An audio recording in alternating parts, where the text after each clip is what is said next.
Teve uma aula que uma das participantes falou que minha mãe não cuidou e tudo mais. E aí eu falava, olha, você precisa olhar para a sua dor e para cuidar dela. Não, mas é que minha mãe não me cuidou. Eu falei, eu entendi que tem uma dor por isso.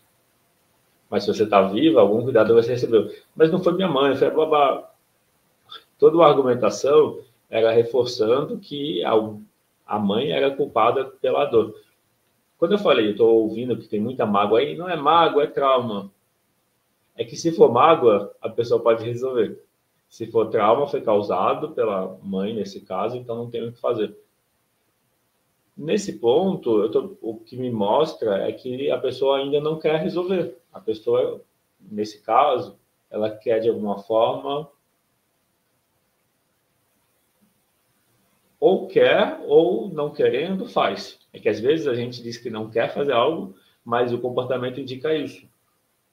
É como se o comportamento quisesse, como se fosse uma forma de mostrar, olha a dor que você causou em mim, como se estivesse mostrando assim.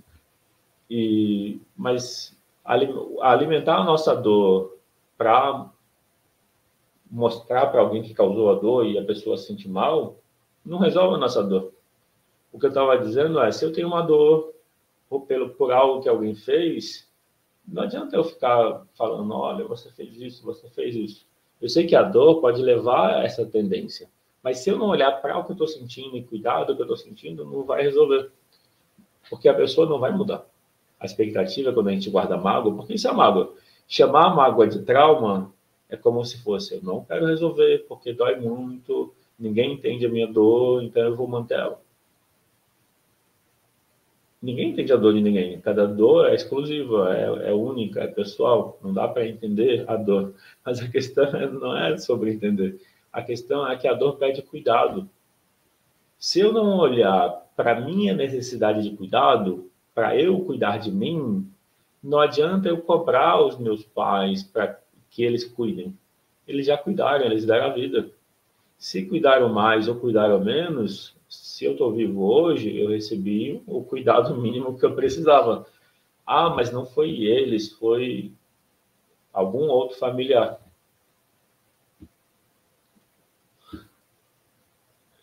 Ou seja, é como se fosse um embate. Foi isso que eu comentei sobre os comentários. Eu falei, olha, estou vendo que tem um embate aí, é como se fosse um conflito, como se estivesse conflitando com ou consigo ou com a própria mãe, nesse caso. Como se fosse assim, eu vou mostrar para você todo o mal que você me causou por não cuidar de mim. Mas aí a dor continua. Eu estou dizendo que isso se encaixa no tema da aula de hoje, que é esperar o cuidado. A gente, com adulto, ainda pode estar esperando o cuidado da mãe e do pai. Só que esse cuidado já foi dado. Esse amor já foi dado da forma que o pai e a mãe podem dar. Mas se eu ainda fico esperando, isso vai afetar a relação vai ficar mais difícil. Eu preciso reconhecer que eu já recebi a vida, então eu já recebi todo o amor que meus pais podiam dar na vida. Ou seja, ao receber a vida, eu recebi tudo. E o que eles fizeram a mais foi bônus. Quando eu reconheço que eu já recebi tudo, eu não vou cobrar, eu não vou esperar nada. Eu vou ter gratidão. Quando eu tenho gratidão pela vida, isso já começa a mudar algo dentro de mim. Já fica mais suave, mais fácil, mais leve. E aí, quando eu começo a cuidar de mim, eu olho para o meu emocional que precisa de cuidado, eu começo a cuidar dele, aí vai diminuindo mais o sofrimento. E aí a gente muda do sofrimento para a dor. O sofrimento é uma amplificação da dor. E por que eu amplifico a dor? Porque eu não aceito ela. E aí eu fico remoendo a dor, querendo mostrar que alguém causou a dor. E a pessoa, não sei se ela está assistindo a live, ainda falou assim, é que eu já fiz 20 anos de terapia e não resolve. Bom, pode ser 50 anos de terapia. Se a pessoa não quiser olhar para o que ela sente, com empatia e cuidar do que ela sente, não é o tempo de terapia, mas é a nossa abertura para cuidar de si. Se não tem essa abertura para cuidar de si, não tem técnica mágica. A mudança é uma chave, é uma porta que a gente abre por dentro. Mas, muitas vezes, quando eu quero abrir por dentro, às vezes o meu outro braço não deixa. Então, a mudança é uma porta que eu abro por dentro, mas às vezes a mão que não deixa a porta abrir é minha também. Então, muitas vezes, quando eu quero mudar, eu mesmo impeço, sou a mão que impede, por medo, por insegurança, por todas as possibilidades. Agora, imagina alguém que ativamente insiste em culpar o outro porque o outro não fez ou porque o outro fez algo. Eu sei que é uma lealdade na dor, é uma possibilidade, é um direito, e o importante é ter respeito por isso. Quando eu falo isso, eu falo com respeito e com consideração. E eu aproveito isso porque se encaixa na questão do esperar cuidado da mãe ou do pai, ou de alguém, ou da relação, e culpar eles porque eles não estão dando o cuidado que eu gostaria. Entende? Sendo que eles deram algum cuidado e eu não estou me dando. A mágica, a virada de chave é quando eu começo a cuidar de mim e começo a fazer por mim o que eu espero dos outros. E por que eu chamo de mágica? Quando eu começo a fazer por mim, de repente eu me surpreendo. Olha, as pessoas estão agindo diferente comigo. Elas estão me tratando melhor. Por quê? Estranho. Porque eu mudei a relação comigo. As pessoas, consciente ou inconscientemente, refletem a relação que eu tenho comigo. A Eliane escreveu muitas vezes, mas às vezes estamos no automático uma vida inteira. Pronto, é isso. O estar no automático a vida inteira é o obstáculo. Por isso que eu digo que é importante, não é o que você faz. O importante é ter consciência sobre a escolha que você tem no momento e o efeito que ela tem. Deixa eu ver a mensagem da Antônia. A Antônia no YouTube escreveu: tem gente que quer um atalho para evitar os desafios. Então, Antônia, se fosse o atalho para resolver, até iria. Mas é um atalho que evita o desafio, mas sai do caminho. Porque o caminho seria o caminho da solução da dor. Esse caminho da solução da dor é um caminho de voltar para si. Aí a pessoa quer um atalho, mas que não leva ela para dentro, entendeu? Então, imagina assim, ó, a solução de novo, é uma generalização. A solução dos conflitos emocionais, dos conflitos de qualquer natureza, seja comigo mesmo, o intra-conflito ou inter-conflito, ou seja, o intra-relacional ou inter-relacional, interpessoal, a solução do conflito vem de reconhecer a necessidade por trás desse conflito. Enquanto eu não reconheço a necessidade por trás, eu não posso cuidar dela. Isso que eu estou dizendo não é uma invenção minha. O Marshall Rosenberg, da comunicação não violenta, ele também fala isso. Na verdade, ele fala isso, né? Ele também. Ele fala antes de mim, que a violência é a manifestação de necessidades não atendidas.